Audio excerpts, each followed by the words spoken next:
जय हिंद दोस्तों। जैसा कि आप अपनी स्क्रीन पर देख रहे हैं, हमारी एमपीपीएस एक श्रृंखला स्टार्ट हो चुकी है जिसमें हम 2009 से लेकर 2019 तक यानी पिछले 10 वर्षों में एमपीपीएस द्वारा एग्जाम में जितने भी क्वेश्चन पूछे गए हैं हम उन सभी क्वेश्चनों को देख रहे हैं, साथ में उनसे जुड़े हुए कुछ प्रमुख तथ्यों को भी जान रहे हैं। तो चलिए हम अपने क्वेश्चनों को स्टार्ट करते हैं। मैं वन बाय वन आपको क्वेश्चन बताऊंगा। आप वीडियो को पॉज करके आपको क्या आंसर लगता है उसको दिए गए आंसर से मैच करिएगा और लास्ट में वीडियो के कमेंट सेक्शन में हमें ये जरूर बताइएगा कि आपके टोटल कितने क्वेश्चन सही निकले। तो फर्स्ट क्वेश्चन है, नेशनल प्लानिंग कमेटी का गठन किया। ऑप्शन ए जवाहरलाल नेहरू ने, ऑप्शन बी ए दलाल ने, ऑप्शन सी सुभाष चंद्र बोस ने, ऑप्शन डी लाल बहादुर शास्त्री ने। तो आंसर है सी सुभाष चंद्र बोस ने। और प्रमुख तथ्य हैं, नेशनल प्लानिंग कमेटी का गठन सुभाष चंद्र बोस ने वर्ष 1938 में किया था, जबकि इसकी अध्यक्षता जवाहरलाल नेहरू ने की थी। नेक्स्ट क्वेश्चन है, किस पंचवर्षीय योजना के अंतर्गत समाज के समाजवादी ढांचे की स्थापना का संकल्प लिया गया था। ऑप्शन ए प्रथम पंचवर्षीय योजना, ऑप्शन बी द्वितीय पंचवर्षीय योजना, ऑप्शन सी तृतीय पंचवर्षीय योजना और ऑप्शन डी चतुर्थ पंचवर्षीय योजना। तो आंसर है बी द्वितीय पंचवर्षीय योजना। और प्रमुख तथ्य हैं, द्वितीय पंचवर्षीय योजना के अंतर्गत समाज के समाजवादी ढांचे की स्थापना का संकल्प लिया गया था। ये योजना 1 अप्रैल 1956 से 31 मार्च 1961 तक चली। ये योजना प्रोफेसर पीसी महालनोबिस के मॉडल पर आधारित थी, जिसका उद्देश्य देश में औद्योगिकरण की प्रक्रिया प्रारंभ करना था। याद रखिए, काफी इंपॉर्टेंट फैक्ट है। नेक्स्ट क्वेश्चन, प्रथम पंचवर्षीय योजना का प्रारंभ हुआ।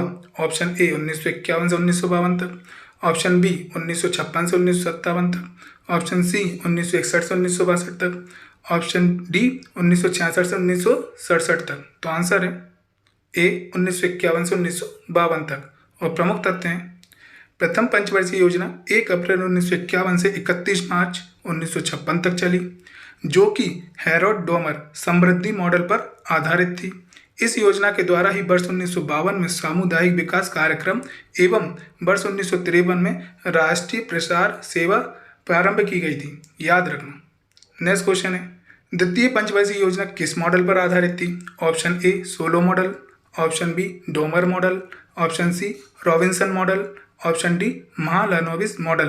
तो आंसर है D Mahalanobis model.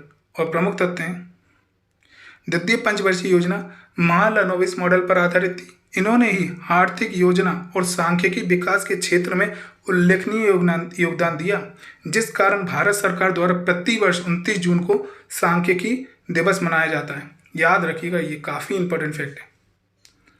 Next question है, पांचवी पंचवर्षीय योजना का मूल उद्देश्य था। ऑप्शन ए गरीबी हटाओ, ऑप्शन बी सार्वजनिक वितरण प्रणाली में सुधार, ऑप्शन सी समावेशी विकास, ऑप्शन डी अपवर्ज्य विकास। तो आंसर है ए गरीबी हटाओ।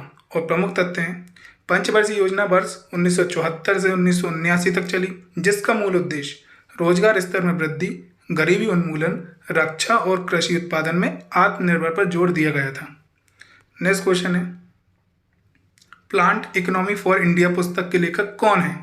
Option A M Visvesvaraya, option B JRD Tata, option C GD Birla, option D Pattabhi Sitaramayya. तो आंसर है ए एम विश्वेश्वरैया। और प्रमुख तथ्य हैं, एम विश्वेश्वरैया थे। इन्होंने मैसूर विश्वविद्यालय तथा कृष्ण सागर बांध का डिजाइन तैयार किया था। नेक्स्ट क्वेश्चन है, भारतीय स्टेट बैंक की स्थापना कब हुई। ऑप्शन ए 1954 को, ऑप्शन बी 1955 को, ऑप्शन सी 1956 को, ऑप्शन डी 1957 को। तो आंसर है बी 1955 को। और प्रमुख तथ्य हैं, AD गोरवाल समिति ने इंपीरियल बैंक के साथ कुछ राज्य संबंध बैंकों को मिलाकर भारतीय स्टेट बैंक की स्थापना की सिफारिश की। 1 जुलाई 1955 को इंपीरियल बैंक का नाम भारतीय स्टेट बैंक कर दिया गया। भारतीय स्टेट बैंक देश का पहला सबसे बड़ा राष्ट्रीयकृत बैंक था। नेक्स्ट क्वेश्चन है, भारत सरकार ने किस वर्ष में 14 प्रमुख निजी बैंकों का राष्ट्रीयकरण किया था। ऑप्शन ए 1968 में, ऑप्शन बी 1970 में, ऑप्शन सी 1969 में, ऑप्शन डी 1965 में। तो आंसर है सी 1969 में। और प्रमुख तथ्य हैं, भारत सरकार ने 19 जुलाई 1969 को 14 प्रमुख वाणिज्य बैंकों जिनकी जमाएं 50 करोड़ रुपए से अधिक थी का राष्ट्रीयकरण किया गया था। नेक्स्ट क्वेश्चन है, रिजर्व बैंक ऑफ इंडिया निम्नलिखित में से किसके बदले मुद्रा निर्गमन जारी करता है? निर्गमन का मतलब होता है जारी करना। ऑप्शन ए स्वर्ण, ऑप्शन बी विदेशी प्रतिभूति, ऑप्शन सी भारत सरकार की प्रतिभूति, ऑप्शन डी उपयुक्त सभी। तो आंसर है डी उपयुक्त सभी।